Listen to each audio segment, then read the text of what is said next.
জাতীয় সংসদ নির্বাচন অনুষ্ঠিত হচ্ছে।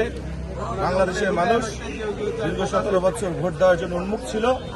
ইনশাআল্লাহ আমরা আশা করি আগামী 12 ফেব্রুয়ারি বাংলাদেশের অসংগঠিত নেতা জনাব তারেক রহমানের আহ্বানে 12 ফেব্রুয়ারি সকলে ভোট কেন্দ্রে যাবে এবং ধানের শীষে ভোট দিয়ে বিএনপিকে সরকার গঠনে সহযোগিতা করবে এবং গণতন্ত্র। এবং আমরা আজকে ঢাকা 18 আসনের ধানের শীষের প্রার্থী জনাব এস.এম. জাহাঙ্গীরের পক্ষে ধানের শীষের প্রচারণায় বিমানবন্দর থানা যুবদলের সাথে আমরা এসেছি।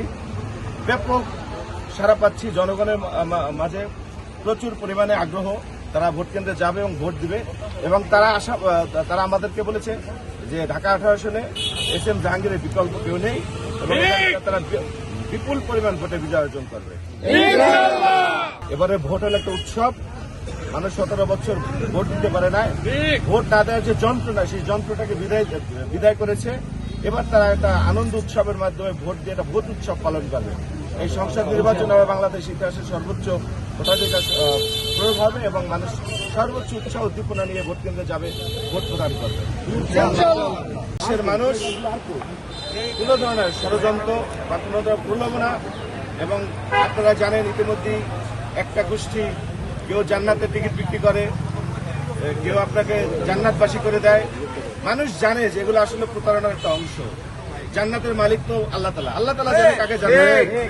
এবং সবচেয়ে বড় কথা হলো আল্লাহ রাসূলের যে আপন চাচা, আল্লাহ রাসূল তাকেও জান্নাতের নিশ্চয়তা দিতে পারে না, কিন্তু আমাদের মাঝে একজন মানুষ, সাধারণ মানুষ কিভাবে জান্নাতের টিকিট দেয়, এটা মানুষ খুব ভালো করে বোঝে। আসলে এটা একটা প্রতারণার অংশ, এটা ছলনা করতেছে। এবং সবচেয়ে হিন্দার বিষয় হচ্ছে, গতকালকে একজন দলের প্রধান সে বলেছে বাংলাদেশের মুক্তিযুদ্ধের ঘোষণা দিয়েছে কর্নেল অলি আহমেদ, কিন্তু কর্নেল অলি আহমেদ এই কথা শুনে সে লজ্জা পেয়েছে। কারণ যখন শহীদ রাষ্ট্রপতি জিয়াউর রহমান স্বাধীনতার ঘোষণা দেয়, কর্নেল অলি আহমেদ তার সাথে ছিল। এই জন্য সে লজ্জিত হয়েছে এবং সে দেশের মানুষ 12 তারিখ ইনশাআল্লাহ ভোটের মাধ্যমে এর জবাব দিয়ে দিবে। আমরা এখন গণসংযোগে নেমেছি, মানুষের দরজা যাচ্ছি, মানুষকে ভোট দেওয়ার জন্য উৎসাহ প্রদান করতেছি যে আপনারা ভোট কেন্দ্রে আসবেন। ইনশাআল্লাহ আমরা আপনাদেরকে নিরবচ্ছিন্ন ভোট দেওয়ার ব্যবস্থা করে দিব এবং কোনো ধরনের ষড়যন্ত্র কেউ করতে পারবে না। আমরা সকল সহযোগিতা মোকাবেলা করে মানুষকে ভোটাধিকার প্রয়োগে সর্বোচ্চ সহযোগিতা করবো। ঠিক আছে ভাই।